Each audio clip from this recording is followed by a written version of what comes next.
إن الحمد لله نحمده ونستعينه ونستغفره ونعوذ بالله من شرور أنفسنا ومن سيئات أعمالنا من يهده الله فلا مضل له ومن يضلل فلا هادي له وأشهد أن لا إله إلا الله وأشهد أن محمدًا عبده ورسوله يا أيها الذين آمنوا اتقوا الله حق تقاته ولا تموتن إلا وأنتم مسلمون يا أيها الناس اتقوا ربكم الذي خلقكم من نفس واحدة وخلق منها زوجها وبث منهما رجالا كثيرا ونساء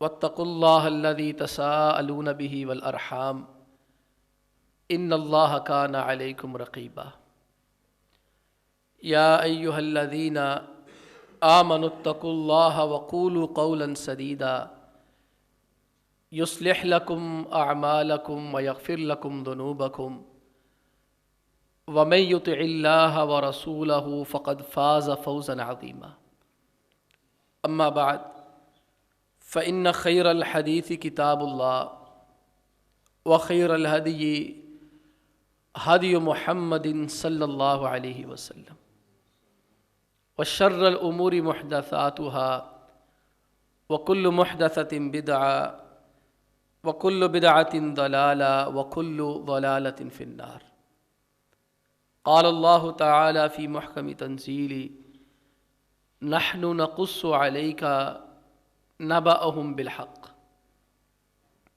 إنهم فتية آمنوا بربهم وزدناهم هدى۔ محترم بھائیو، عزیز بزرگ اور دوستو، یہ نوجوان کسی بھی قوم کا سرمایہ ہوتے ہیں، اور یہ بات بھی دیکھنے میں آئی ہے اگر نوجوانوں کا کوئی گروپ کسی بات پہ ڈٹ جاتا ہے،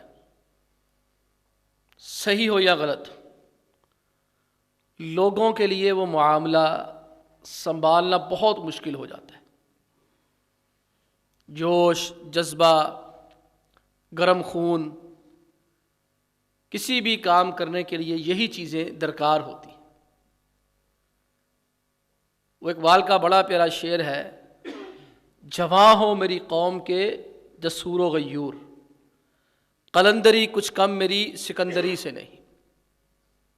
اللہ تعالیٰ نے قرآن پاک میں، ہم سورۃ کہف پڑھتے ہیں الحمدللہ ہر جمعے کو، وہاں اس کا آغاز ہی غار والوں سے ہوتا ہے، اصحاب کہف سے ہوتا ہے۔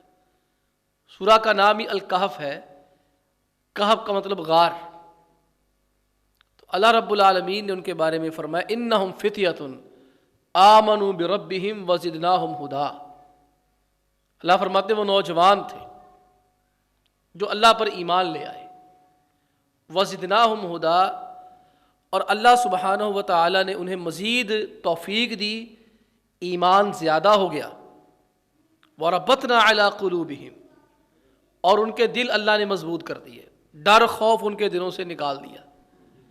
اب یہ دیکھ لیں 7 نوجوان ہیں، 8واں ان کا کتا ہے، اب صرف 7 نوجوان ہیں۔ اذ قاموا، وہ ڈٹ گئے۔ قوم کا میلہ ہے، بادشاہ ہے، لوگ ہیں، برادری ہے، قبیلہ ہے، سارے ہی لوگ ایک طرف ہیں، سارے کہتے ہیں ہم مشرک نہیں ہیں، ہم نے اللہ تعالیٰ کے ساتھ شرک نہیں کرنا۔ اب یہ صرف 7 نوجوان ہیں اور پوری بادشاہت ہے، وزارتیں ہیں، سفراء ہیں، مشیران ہیں، پوری قوم ہے۔ اب ان 7 لوگوں نے جب ڈٹ کر ایک غلغلہ سا بپا کیا اور قوم کے اندر ایک تہل سا مچ گیا۔ اب یہ 7 نوجوان ڈٹ گئے، اللہ رب العالمین نے خود ان کی مدد کی۔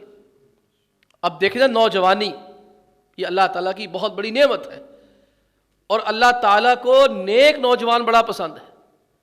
جن لوگوں کو اللہ تعالیٰ نے اپنے عرش کے سائے کے نیچے قیامت کے دن جگہ دینی ہے، ان میں سے ایک نوجوان ہے شاب نشا فی عبادت اللہ، ایسا نوجوان جس کی تربیت اور جس کی جوانی اللہ کی بندگی میں بسر ہوئی ہے۔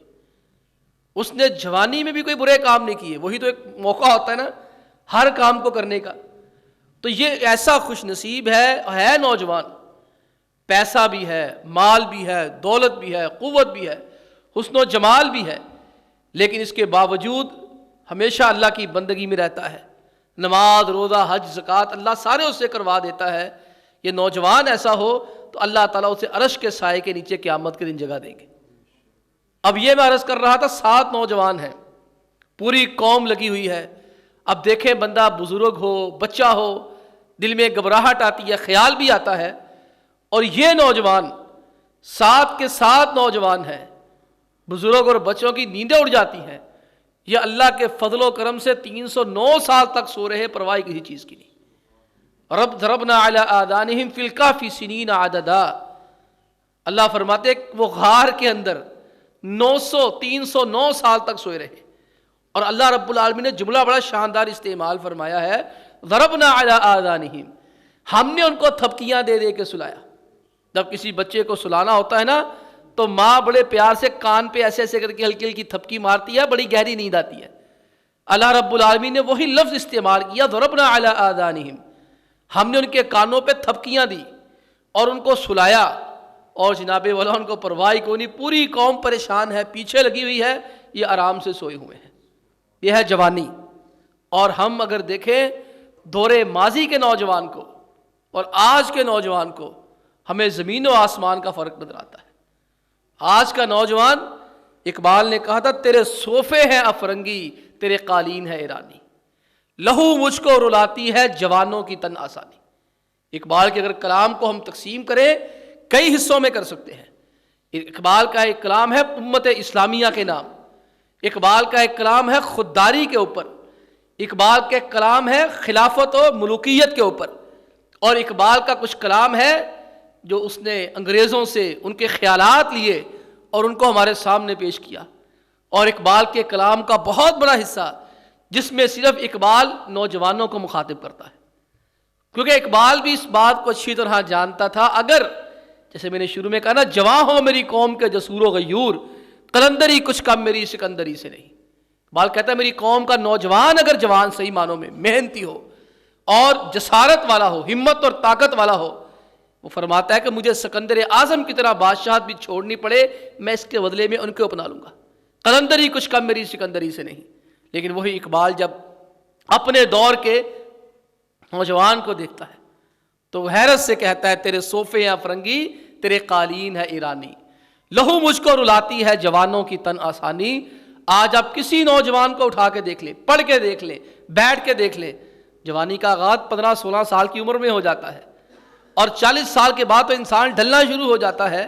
یہی 15-20 سال کا ایک چھوٹا سا مختصر سا عرصہ ہوتا ہے۔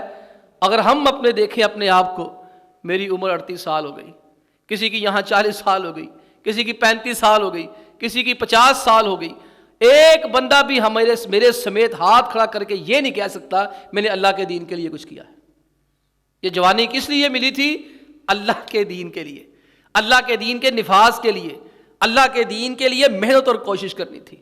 یہ ہمارے معاشرے کا نوجوان ہے، آپ اس سے بیٹھیں بات کریں، اس کو بس 3-4 چیزیں ہی آئیں گی، پڑھنا ہے، نوکری کرنی ہے، اور جناب والا وہ شادی کرنی ہے، شادی کے بعد سرکاری ملازمت، سرکاری ملازمت کے بعد پینشن ہے، اس کے بعد مر جانا ہے۔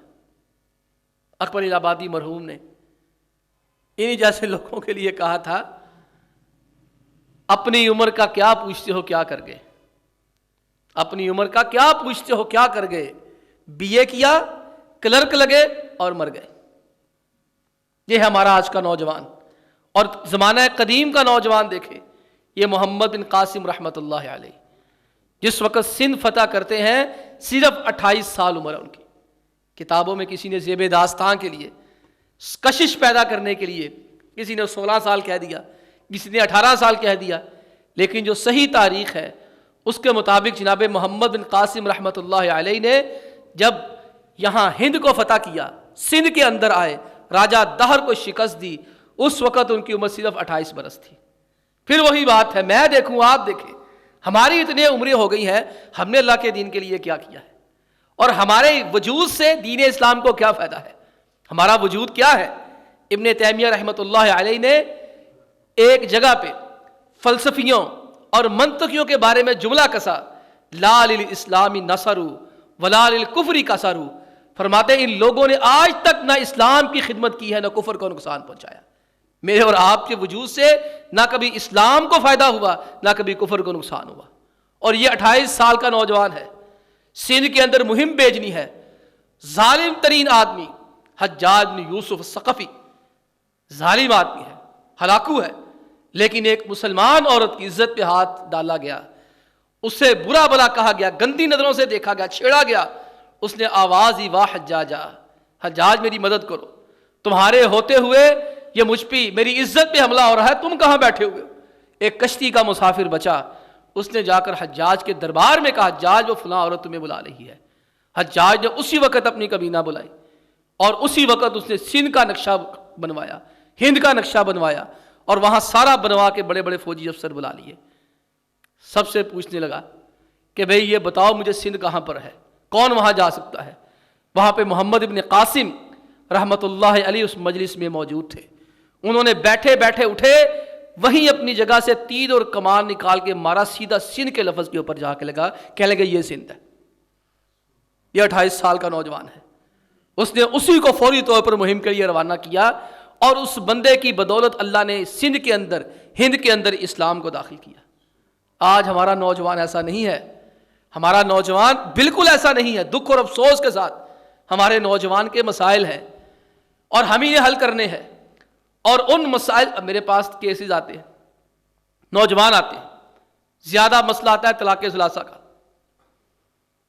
اب عجیب مسئلہ ہے، اتفاق ہے، امام ابو حنیفہ رحمہ اللہ، امام مالک رحمہ اللہ، امام شافعی رحمہ اللہ، امام احمد بن حنبل رحمہ اللہ، ان تینوں اماموں کے نزدیک تین ہو جاتی ہیں۔ مسلک اہل حدیث میں قرآن و سنت کے مطابق ایک مجلس کی جتنی بھی طلاقیں دی جائیں ایک ہوتی ہے۔ ہماری دلیل یہ ہے، اللہ کے حبیب علیہ الصلوۃ والسلام کے پاس رکانہ رضی اللہ تعالی عنہ ہے، کہنے لگے غصے کا بہت تیز ہوں، اپنی بیوی کو غصے میں 3 طلاقیں دے بیٹھا ہوں۔ اللہ کے حبیب علیہ السلام فرمایا تمہاری ایک ہوئی ہے، جا کے صلح کر لو۔ ابو بکر صدیق کے دور میں کیس آتے، ان کے دور میں طلاق ایک شمار کی جاتی، یہ ایک الگ مسئلہ ہے۔ اب مسئلہ حل ہونا ہے ہمارے پاس، ہم ایک مطالبہ کرتے ہیں، نوجوان ہی ہے نا، طلاق کوئی شادی شدہ ہی دے گا بھائی، اور شادی شدہ نوجوان ہی ہوگا۔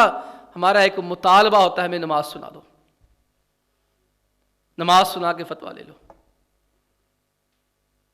اللہ کی قسم اٹھا کے کہتا ہوں، 100 میں سے 99.99% لوگوں کو نماز ہی پڑھنی نہیں آتی۔ یہ میری قوم کا نوجوان ہے، اور آگے سے الزام پتہ کس کے سر دھرتے؟ میرے سر، آپ میرے سر، ہمارے سر، مولویوں کے سر۔ تانوں سکھانی چاہیے تھی، اسی تڑے پیو دے نوکر، ہم نے سکھانی ہے، یہ ذمہ میرا تھا، میں نے تمہارے گھروں پہ جا کے دستک دینی تھی۔ پچھلے ہفتے بھی ایک بندہ ہے کہتا ہے قصور تہاڈا مولویاں دا ہے، سانوں نماز نہیں سکھاندے۔ میں کہا ہمارا کیسے قصور ہو گیا؟ تم فجر کے وقت نہیں پڑھنے بیچتے، عصر کے بعد اکیڈمی بیچتے ہو، قاری صاحب 10 بچے لے کے بیٹھے ہوتے، تم 500 پہ مولوی اپنے گھر بلاتے ہو، 500 جھاڑتا مہینے کا اور نکل جاتا ہے۔ فرض بنتا ہے ماں باپ کا، ماں باپ کو نماز آنی چاہیے، تو پھر ہی بچوں کو نماز سکھائیں گے نا۔ اب یہ نوجوان ہے آج 99.99%، آپ کسی کو بھی کھڑا کر کے باہر پوچھ لیں، بہت مشکل سے خال آپ کو ایسا بندہ ملے گا جو آپ کو نماز سکھا دے گا۔ ہمارے نوجوان کا ایک بہت بڑا مسئلہ، اس نے اپنے دین کا کوئی نہیں پتا۔ الحاد کیوں پھیل رہا ہے؟ ابھی پچھلے دنوں، کل یا پرسوں رات کو میں BBC پڑھ رہا تھا، تو بڑا نوحہ تھا BBC کا کہ دیکھیں جی وہ کتنی عجیب بات ہے، لمس کے اندر قادیانیوں کو تقریر کرنے سے روک دیا گیا، اور وہاں قادیانیوں کی حمایت میں پورا مضمون۔ اب BBC ایک انٹرنیشنل ادارہ ہے، اسے تو ہماری گورنمنٹ نہیں روک سکتی نا، اور لیکن باقی جو ہمارے ادارے ہیں یہ تو گورنمنٹ کے تحت کہیں نہ کہیں پھنس ہی جاتے ہیں یا ویسے ہی پابندیاں لگا دیں۔ اب وہاں میں مضمون پڑھا، میں نا کہ پاکستان میں بڑی دہشت گردی ہے، اقلیتوں کے ساتھ ظلم ہے، دیکھیں قادیانیوں کو تقریر نہیں کرنے دی گئی۔ آپ کو چھوٹا سا سوال پوچھ لیں ان سے جا کر، آپ کہتے ہیں قادیانی اقلیت ہے، قادیانیوں سے جا کے پوچھتے ہیں وہ اپنے آپ کو اقلیت مانتے ہیں؟ کہتے ہیں عجیب بات ہے، پاکستان میں عیسائی بھی وہاں تقریر کر سکتا ہے، یہودی بھی کر سکتا ہے، سکھ بھی کر سکتا ہے، بدھ مت بھی کر سکتا ہے، قادیانی نہیں کر سکتا، بالکل نہیں کر سکتا۔ کس لیے نہیں کر سکتا؟ سکھ اپنے آپ کو سکھ کہہ کے تقریر کرتا ہے، عیسائی اپنے آپ کو عیسائی کہہ کے تقریر کرتا ہے، ہندو اپنے آپ کو ہندو کہہ کے تقریر کرتا ہے، لیکن یہ لعنتی قادیانی اپنے آپ کو مسلمان کہہ کے تقریر کرتا ہے۔ وہ ہمارا لبادہ اور کے تقریر کرتے ہیں، لیکن ان بیچاروں کو کون سمجھائے جن کے صوفے افرنگی قالین ایرانی ہے؟ ان کو تو نہیں پتا نا، ان کے نزدیک تو قادیانیت محض ایک فقہی مسئلہ ہے، اور ان کے نزدیک تو قادیانیت ایک مسلمانوں کی، مولویوں کی آپس میں تفرقہ بازی کا نتیجہ ہے۔ اللہ کے نبی علیہ السلام فرماتے ہیں ان اللہ یبغض کل عالم بالدنیا جاہل بالآخرہ، اللہ تعالیٰ ہر اس بندے سے نفرت کرتا ہے دنیا کے سارے کام اسے پتا ہوتے ہیں، دین کا بالکل پتہ نہیں ہوتا۔ نبی کریم علیہ السلام کی دعا ہے، میں یہ نہیں کہتا سارے مولوی بن جائیں، سارے علامے بن جائیں، اور ممکن ہی نہیں ہے۔ آج میرے ساتھ پڑھنے والے پتہ نہیں جمعہ پڑھا رہے کہ نہیں پڑھا رہے، کتنے لوگ پڑھتے تھے میرے ساتھ، ہماری کلاس میں 100 بچہ پڑھتا ہے، 75 پڑھتے ہیں، 80 90 پڑھتے ہیں، کیا ان میں سے ہر بندہ عالم دین بن جاتا ہے؟ کیا ہر بندہ ممبر و محراب کی زینت بنتا ہے؟ کیا ہر بندہ لکھاری بن جاتا ہے؟ کیا ہر بندہ جو ہے وہ مدرس بن جاتا ہے؟ یہ اللہ کی تقسیم ہے، یہ اللہ کی تقسیم ہے۔ ایک کلاس میں ڈاکٹری کے لیے 100 بندے کوشش کرتے ہیں، بڑی مشکل سے ایک بندہ قابل فاضل ڈاکٹر بنتا ہے۔ ایک استاد کے پاس 100 بندے درزی سیکھتے ہیں، کام کا درزی کا کام سیکھتے ہیں، لیکن کسی ایک بندے کو اسی طرح کپڑا سینا آتا ہے۔ علم بھی ایسا ہی ہے، وہاں پر ان کے اندر دینی ثقافت، دینی تاریخ ان کے دل میں پیدا کی جاتی ہے، دینی حمیت اور غیرت پیدا کی جاتی ہے۔ وہاں کوئی عالم دین بنے نہ بنے، اس کے دل کے اندر کم از کم دینی غیرت آ جاتی ہے۔ میں آپ سے یہ نہیں کہتا کہ سارے عالم بن جائیں، سارے مفتی بن جائیں، سارے مدرسے چلے جائیں۔ اگر سارے بندے ایک کام کریں گے تو دنیا کا نظام کس نے چلانا ہے؟ اللہ رب العالمین نے بھی یہ پابندی نہیں لگائی۔ اللہ رب العالمین نے بھی قرآن کریم میں کہا کچھ لوگ نکل جایا کریں، فلولا نفر من کل فرقۃ منہم طائفۃ لیتفقہوا فی الدین۔ اللہ فرماتے سارے نہ جاؤ، کچھ لوگ علم حاصل کرو، دین کا علم سیکھو، اپنے لوگوں کو آ کے سکھاؤ۔ چند لوگ چلے جائیں، اپنا فضا سر انجام دیں۔ لیکن اتنی تو میں گزارش کر سکتا ہوں، اللہ کے بندو، دین کی مبادیات کا، دین کے اصولوں کا، نماز کا، روزے کا، حج کا، زکوٰۃ کا تو علم ہونا چاہیے۔ اگر کبھی خدا نہ خواستہ زندگی میں ایسا موقع آ جائے، ایک طرف دین ہو، ایک طرف دنیا ہو، کم از کم اتنی دینی غیرت ہو، دنیا کو ٹھوکر لگا کے دین کو اپنا لے۔ اللہ کے نبی علیہ السلام کی دعا ہے وَلَا تَجْعَلِ الدُّنْيَا أَكْبَرَ هَمِّنَا وَلَا مَبْلَغَ عِلْمِنَا وَلَا تُسَلِّطْ عَلَيْنَا بِذُنُوبِنَا مَن لَّا يَرْحَمُكَ فِينَا وَلَا يَخَافُنَا۔ پیارے پیغمبر علیہ السلام یہ دعا اکثر فرمایا کرتے، اللہم لا تجعل الدنیا اکبر ہمنا۔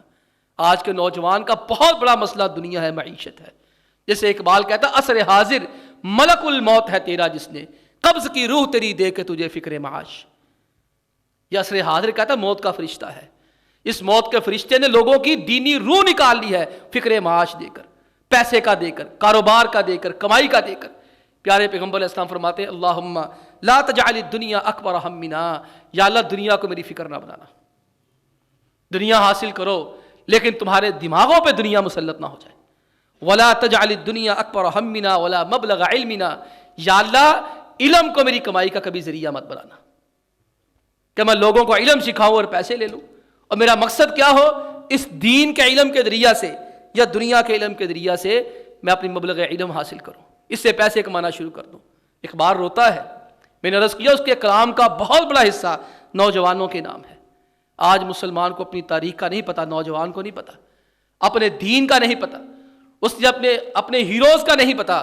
اس لیے مسئلہ یہ ہے جب اس کے سامنے امیر معاویہ رضی اللہ تعالیٰ عنہ کا نام آتا ہے تو بدتمیزی سے لیتا ہے، ابو سفیان رضی اللہ تعالیٰ عنہ کا نام آتا ہے بدتمیزی سے لیتا ہے، مغیرہ بن شعبہ رضی اللہ تعالیٰ عنہ کا نام آتا ہے بدتمیزی سے لیتا ہے، عمر بن عاص رضی اللہ تعالیٰ عنہ کا نام آتا ہے تو توہین میں جملے کستا ہے اور عمر و عیار پہ مبنی کہانیاں پڑھتا ہے۔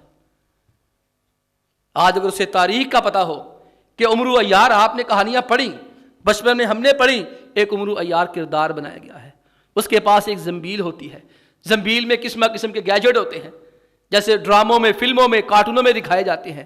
وہ کسی کو لڈو کھلا رہا ہے، بے ہوش کر رہا ہے، کسی کو جو ہے وہ کسی طرح دھوکہ دے رہا ہے، کسی کو کسی طرح دھوکہ دے رہا ہے۔ اللہ کے بندو، اس کہانی کے اندر صحابی رسول عمرو بن عاص رضی اللہ عنہ کی توہین کی گئی ہے۔ کیا قصور ہے ان کا؟ جنگ رکوائی مسلمانوں کی، لاکھوں کی تعداد میں مسلمانوں کا خون بہنے لگا تھا، جناب عمرو بن عاص رضی اللہ تعالی عنہ نے اپنی فہم و فراست سے وہ جنگ ٹال دی۔ دشمنان اسلام کو برا لگا، ان اس نام پہ کہانیاں بنا دی۔ اب ہمارے ہاں کسی کو برا کہنا ہو، یارے غار کہ ساڈا یارے غار ہے، اے ساڈا یارے غار ہے۔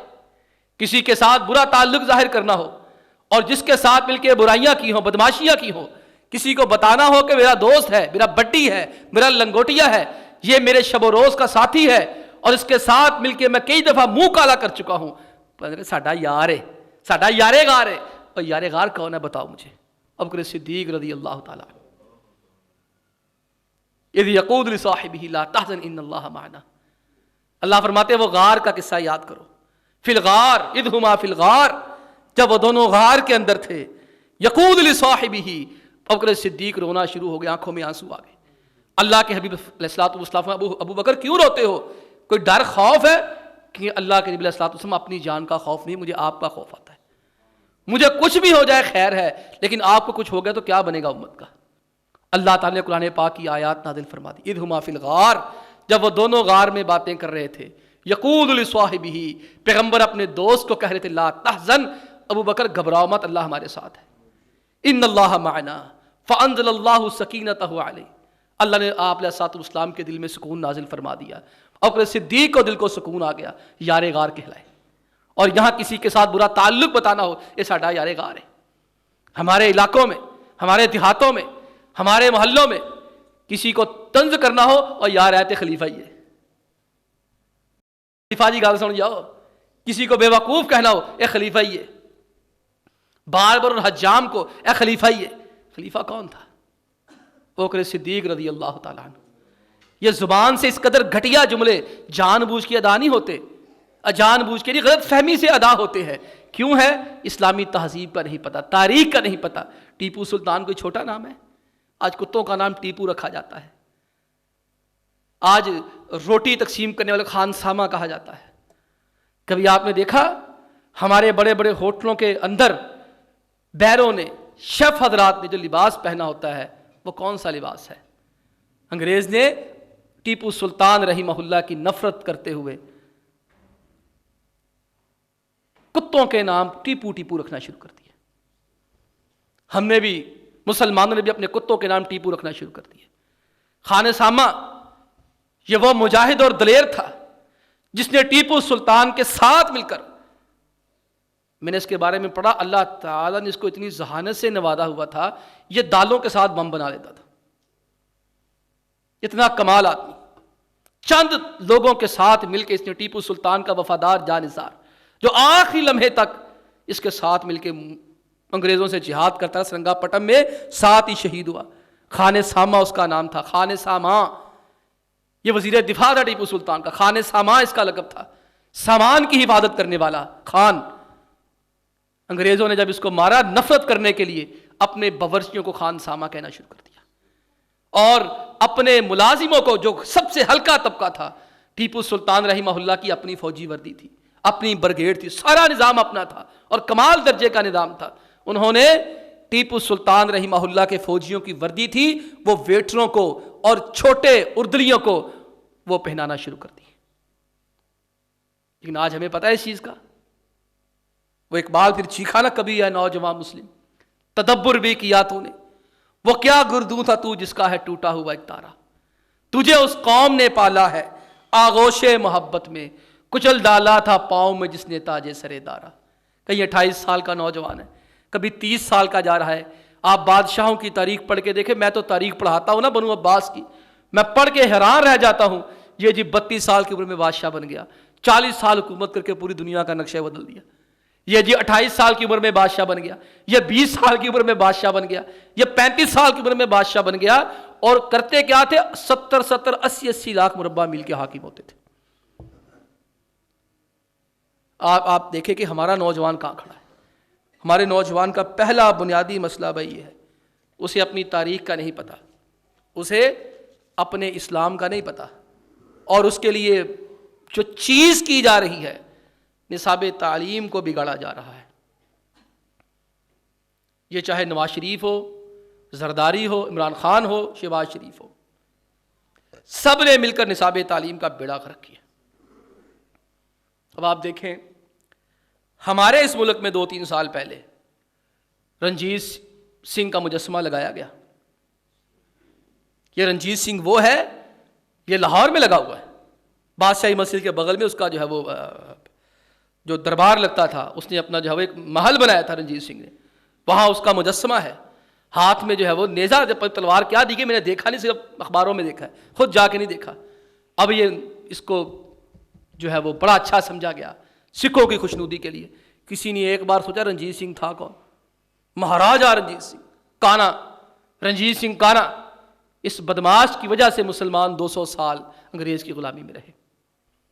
اسی بدماش نے سید احمد شہید رحمہ اللہ کو شہید کیا, سید اسماعیل شہید رحمہ اللہ کو شہید کیا. تحریک مجاہدین کا اکثر حصہ یہیں پہ شہید ہو گیا بالا کوٹ کے اندر, جہاں آج بھی بالا کوٹ میں ان کی قبریں موجود ہیں. وہ جو انگریز سے اور سکھا شاہی سے مسلمانوں کو آزاد کروانے کے لیے 1831 میں شہید ہو گئے, اس رنجیت سنگھ نے کیا. اس بدماش نے مسلمانوں کی حکومتوں پہ قبضے کر کے مسلمان بی بی کو ننگا بازار کے اندر نچوایا.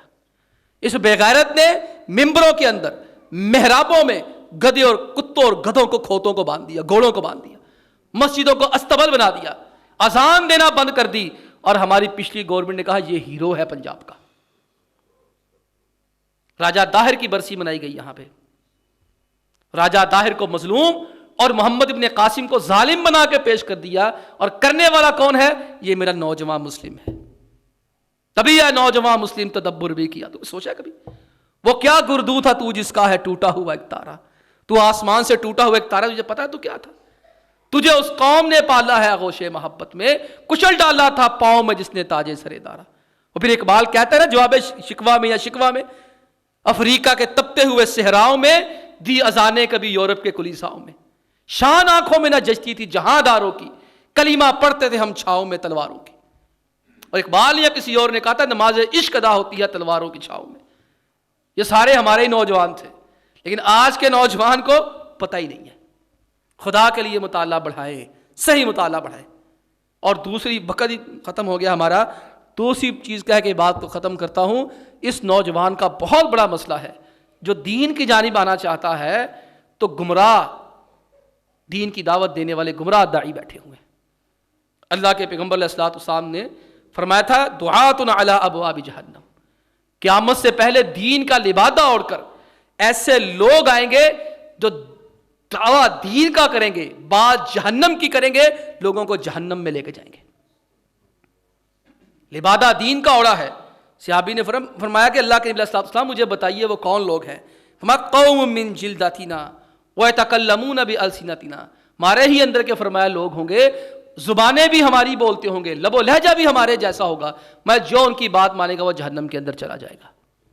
اب یہ جوید احمد غامدی میرے نوجوان کو گمراہ کر رہا ہے. یہ کس طبقے کو گمراہ کر رہا ہے؟ جس نے بی اے کر لیا ہے, ایم اے کر لیا ہے, پڑھا لکھا طبقہ. اور مرزا یہ میٹرک پاس طبقے کو گمراہ کر رہا ہے. آئے دن کوئی نہ کوئی فتنے, آئے دن کوئی نہ کوئی فتنے, دین کے نام پہ کھڑے ہوئے, دین کے نام پہ کھڑے ہو رہے ہیں, لوگوں کو اپنی طرف بلا رہے ہیں. صحابی نے فرمایا مجھے بتا دے ان کی طبیعت, ان کا مزاج, ان کی عادات, ان کا رنگ روپ نسل, میں ہوں گے تمہارے اندر سے ہی, ہوں گے تمہارے ہی, تمہاری زبان بولیں گے. صحابی نے فرمایا پھر میں کیا کروں؟ جب یہ وقت آ جائے میں تلزم جماعت المسلمین و امامہم, تم مسلمانوں کی جماعت کو, یہ جماعت المسلمین رجسٹرڈ نہیں, وہ بھی یہی ہے دعات الی ابواب جہنم, یہ ان کی بات نہیں ہو رہی, وہ بھی کسی تو کٹ نہیں ہے کہ جو اپنے سوا کسی کو مسلمان ہی نالائق سمجھتے. میں تلزم جماعت المسلمین و امامہم, مسلمانوں کی جماعت کو لازم پکڑ لینا. مسلمانوں کے حکمرانوں کی بیعت کرنا حکمران نہیں ہے تو علماء مراد ہے۔ اب یہ بات میری یاد رکھیں، تلزم جماعت المسلمین سے مراد صحابہ اکرام رضی اللہ تعالیٰ عنہ کی جماعت ہے کہ قرآن و سنت کی سمجھ ضرور حاصل کر لینا، دین بھی سیکھ لینا، لیکن اس طرح سیکھنا جس طرح صحابہ اکرام رضی اللہ تعالیٰ عنہم نے مجھ سے سیکھا ہے، ان کے طریقے کے اوپر، ان کے منہج کے اوپر، ان کی فکر کے مطابق چلنا۔ اور میں نے پچھلے جمعے میں بھی عرض کیا تھا کہ فتنوں کے دور میں اہل علم کا ساتھ، ایسا ہر بندہ نہیں، ہر بندہ اس قابل نہیں ہوتا اس سے بات لی جائے۔ مراد میں نے پچھلے جمعے میں بھی سمجھا دی تھی کہ وہ بندہ جو 100 میں سے 10 غلطیاں کرتا ہے، 5 غلطیاں کرتا ہے، درست باتیں کرتا ہے، قرآن و سنت کے ساتھ بات کرتا ہے، اور اس کو علم اور عمل کی اللہ تعالیٰ نے صلاحیت عنایت کی ہوئی ہے، جو جدید دور کے تقاضوں کو سمجھتا ہے، تو بھائیو میرے نوجوان کا دوسرا مسئلہ یہ ہے، یہ گمراہ داعی ہے، خدا کے لیے بچ جائے۔ یہ گمراہ داعی یہ نیٹ پہ بیٹھے ہیں خود ساختہ۔ اللہ کے بندو، یہاں کوئی بھی آئے باہر موچیوں کی دکان کھول کے بیٹھ جوتا سلواؤ گے؟ کوئی بھی بندہ آئے پتہ نہیں آتا کہ نہیں آتا اور یہاں پہ آ کے درزی بن جائے، کپڑے سینا شروع کر دیتے ہو؟ ہر کام کے اندر دیکھا جاتا ہے کہ ماہر فن ہے کہ نہیں ہے، اس کی ڈگری دیکھی جاتی ہے، اس کا علم دیکھا جاتا ہے، اس کی فہم و فراست دیکھی جاتی ہے، دیکھا جاتا ہے اس کے استاد ہے۔ پنجابی میں کہتے ہیں بے استاد بے چجا ہی ہوتا ہے۔ نیم حکیم خطرہ جان، نیم ملا خطرہ ایمان، یہ نیم ملا ہے سارے کے سارے۔ چند کتابیں پڑھ لی، پڑھنے کے بعد یہ نیٹ مصیبت آ گئی، جس کا دل چاہتا ہے یوٹیوب پہ چینل بنا کے بیٹھ گیا اور مرضی کی باتیں کرنا شروع کر دی۔ ہمارے پاس بھی لوگ آتے ہیں، فلانے نے نیٹ کے اوپر یہ کہا ہے، فلانے نے نیٹ کے اوپر یہ کہا ہے، فتویٰ لکھ کے دے دیں۔ میں نے کہا ٹھیک ہے بھی فتویٰ بھی اسی جیسے آ کے لے لو، پھر لکھوا بھی وہ دو، اس سے کہو لکھ کے دے دے۔ اللہ کے بندو بچے ان لوگوں سے، برحال باتیں اور بھی تھیں، اسی پہ ہم اکتفا کرتے ہیں۔ اللہ تعالیٰ ہماری اصلاح فرمائے، اللہ تعالیٰ امت کے نوجوان کو صحیح معنوں میں امت کے لیے نفع بخش بنائے۔ وآخر دعوانا ان الحمدللہ رب العالمین۔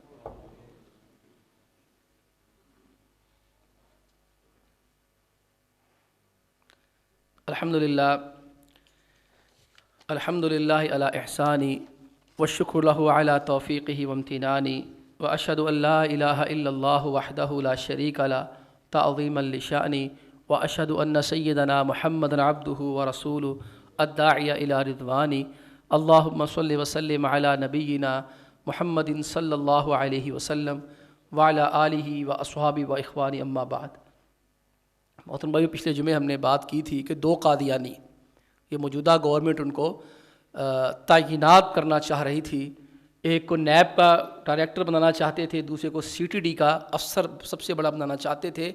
اللہ کا شکر کرے کہ ہم لوگ موجود ہیں، ہم شور کر دیتے ہیں، شور شرابہ کر دیتے ہیں۔ الحمدللہ اکثر ممبروں سے یہ آواز اٹھی، دباؤ ہوا، اتنا ہی بس، ہمیں نہ حکومت چاہیے نہ کچھ اور چاہیے، ہم چاہتے کم از کم ہماری آواز اتنی توانا ہو، اس میں دباؤ ہو، مؤثر آواز ہو، تاکہ جو حکمران طبقہ بیٹھا ہوا ہے سارے کے سارے سیکولر ہیں، وہ ہماری کم از کم ایسے ایشوز کے اوپر ہماری بات ماننے پہ مجبور ہو جائیں۔ اللہ کے فضل و کرم سے موجودہ گورنمنٹ نے اس جو ہے وہ سمری کو واپس لیا اور ان دونوں کو جو ہے وہ کوئی عہدہ نہیں دیا۔ اللہ تعالیٰ اس ملک کی حفاظت فرمائے، اللہ تعالیٰ ان نظریات کی حفاظت فرمائے جو اس نام پہ یہ ملک بنا ہے۔ سبحان ربک رب العزت عما یصفون